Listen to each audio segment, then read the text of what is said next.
So before we get started, I am going to show real quick clips of these two characters that Gypsy Rose was role-playing when she was grooming Nicholas Godejohn for 2 years.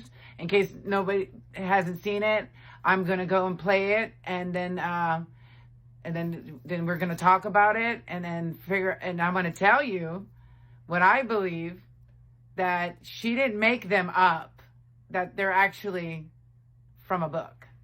Okay? So let's roll that clip first before we get started, okay? Over you. One card that I have over you. Gypsy, I will use the one card that I have over you. Gypsy.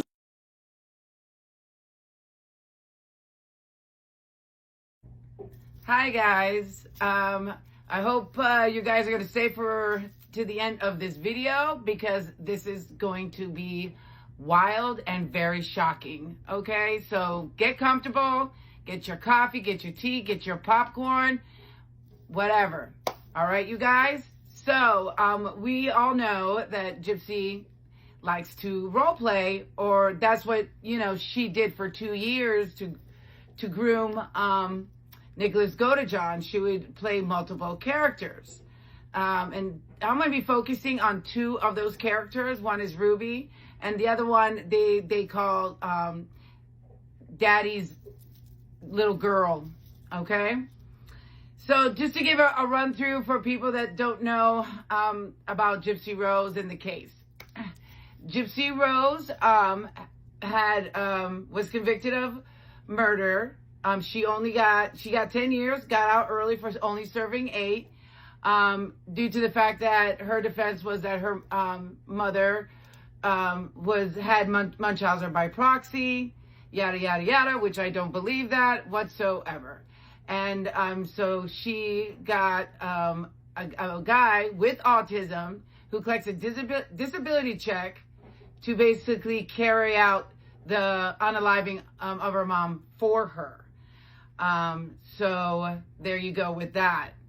So let's go back to what I was talking about. So she was grooming him for 2 years online, and she would role play these multiple characters, and we're going to focus on 2 characters, Ruby and the one, Daddy's little girl. Okay. Now, a lot of people thought Ruby was somebody that she just made up in her head, blah, blah, blah. I'm going to prove to you guys that this Ruby character and the Daddy's little girl character is actually characters from a book. From a book. A book that takes place in Louisiana. Okay? So let's get started with this. So the book is called Ruby, and it's in 5 series, this book, okay? And it's by V.C. Andrews. They did come out with a movie in 2021, but the book was written way before the unaliving of her mother. So the book takes place in New Orleans, and this Ruby lives with her grandmother, who suddenly dies because her mother passed away when she was very young. Suddenly dies, and she's left with nobody. She's never met her dad, doesn't even know what her dad looks like, yada, yada, yada. And so this man, who is supposed to be her grandfather, pops in the picture here, and wants to marry her off to a friend of his for $1,000.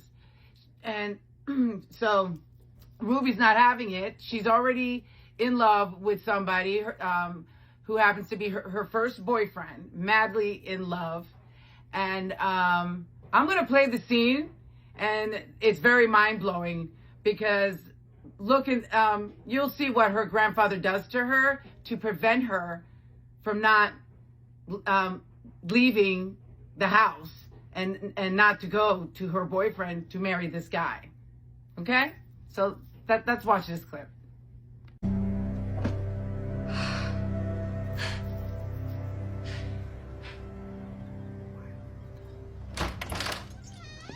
I'm gonna show you what happens when you get lippy with me, girl. I've about half the females in this family telling me what for. No!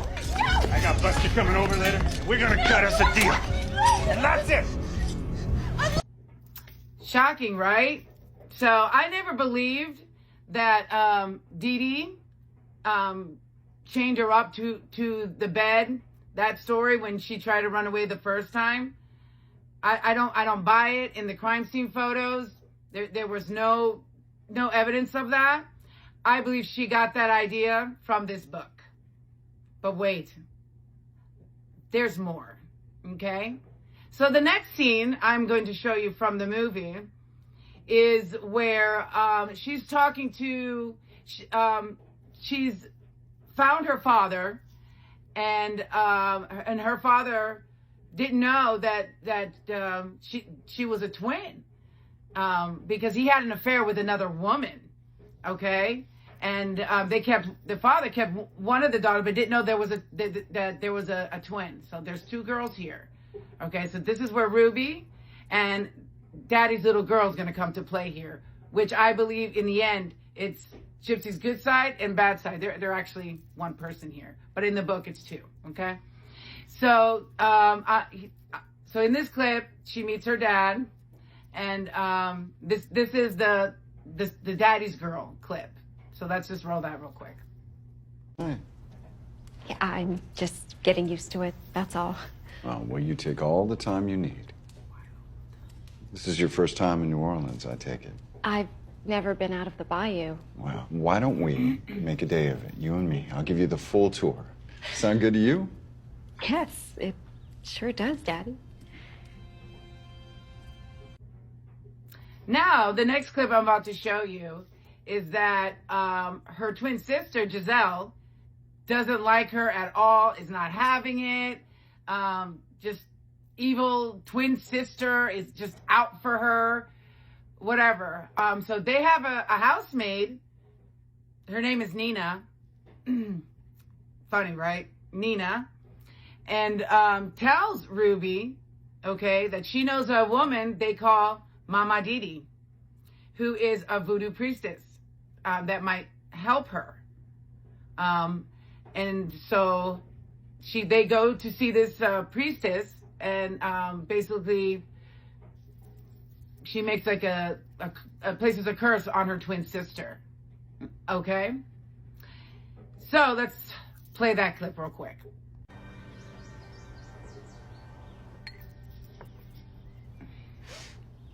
Oh, does this stuff really work? Giselle's about as hungover as I've seen. And I have seen hungover. It works every time. I learned this cure from Mama Didi herself. Oh, your mother? Not my mother. Mama Didi, voodoo queen. She got a cure for everything. Terrific. I'll go see her next time my skin breaks out. Oh, you do not. Now, the next clip I'm about to show you, the curse that was placed on her twin sister, what happens is that her twin sister ends up getting into a car accident with her boyfriend, I guess you want to say, or boy that's her friend. He ends up passing away. He dies from the car accident, and she ends up being paralyzed. Okay? She ends up being paralyzed. So, because all this, the father requests that Ruby and Giselle go to a boarding school for girls, and wants Ruby to go. It's her decision, so she can keep an eye on her sister, because now she's disabled. The next scene I'm about to show you, it speaks for itself. It is so shocking. Let's roll that clip.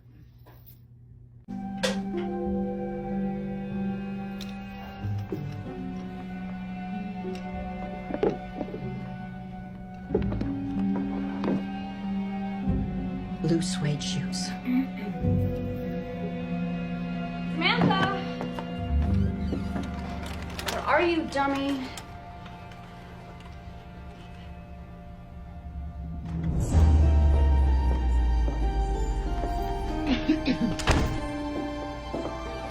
Giselle! Oh my God, are you trying to give me a heart attack? You can walk? Keep your voice down. What are you doing anyway? Spying on me? Everybody thought your injury was permanent. Yeah, well, it wasn't. This is a new low, Giselle. Even for you. You let everyone keep thinking you were disabled and helpless. Stop making such a big thing over it. I get treated better when I'm in the chair. I guess I should be surprised, but... So you were the one who was with Buck. I had to find something fun. Wild, right? Wow. Pretty crazy there. So, the next clip I'm about to show you is that Ruby secretly meets up with her boyfriend. Not the boyfriend in the beginning of the book where she got, chained up for. This is a whole different guy. This is another guy, okay? And gets pregnant, probably because for the fact that she wants to leave this school, she doesn't want to be there anymore. And she gets pregnant, and so she ends up going back to the house, and she has an evil stepmother, doesn't like her from the beginning, and this is what the stepmother tells her. It speaks for itself. Let's roll the clip. Children is miracle enough. And how I ever thought that decent society would have any influence on you is beyond my capacity.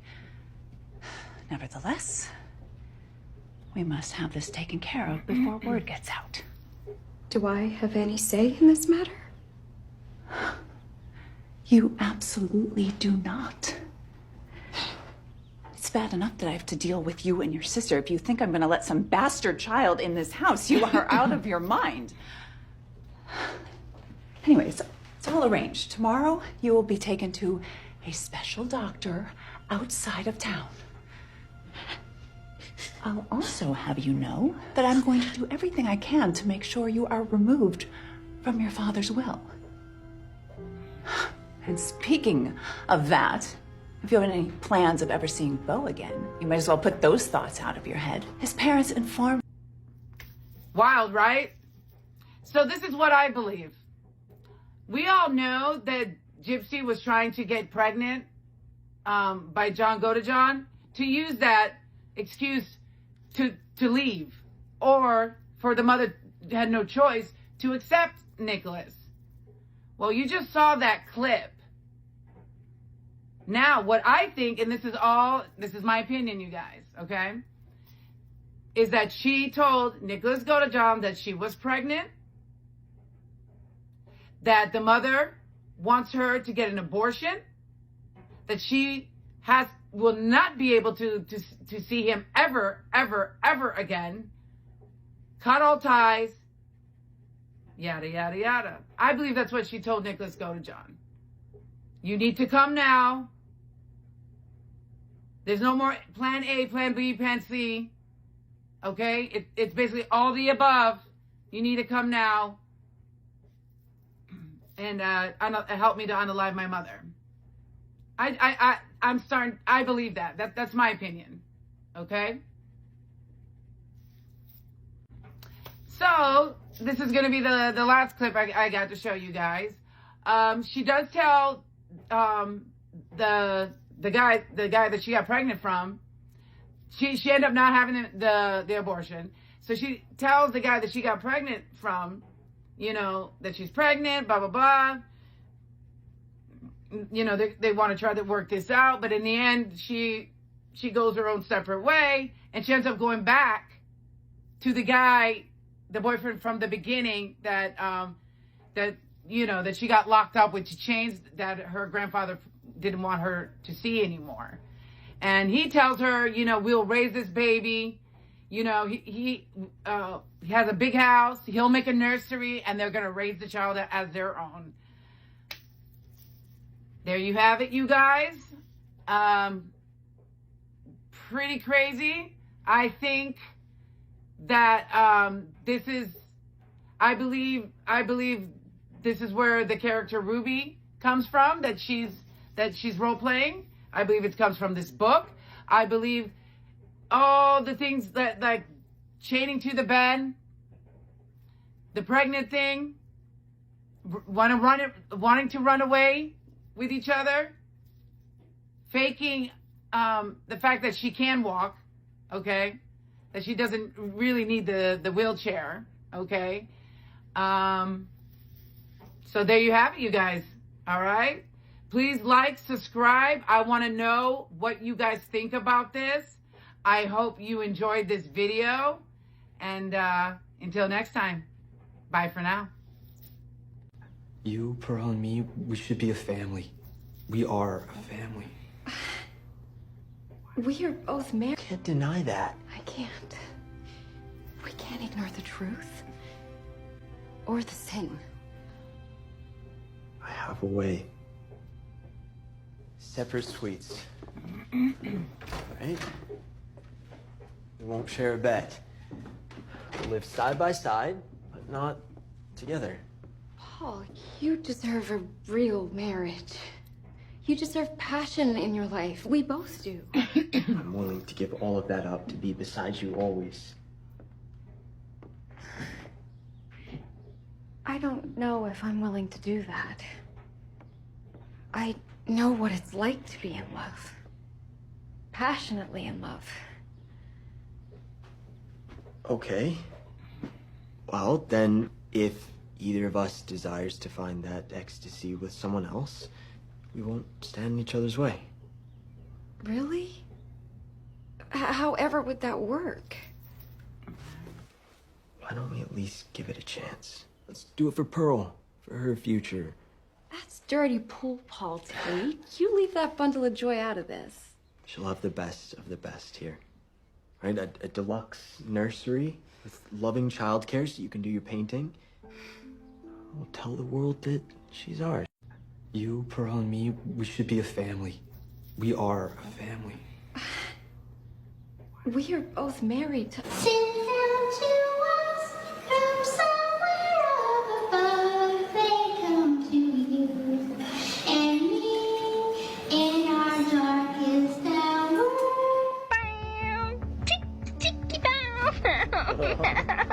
This is actually kind of the first time I've been honest. Besides being honest, you know, my attorney is even that.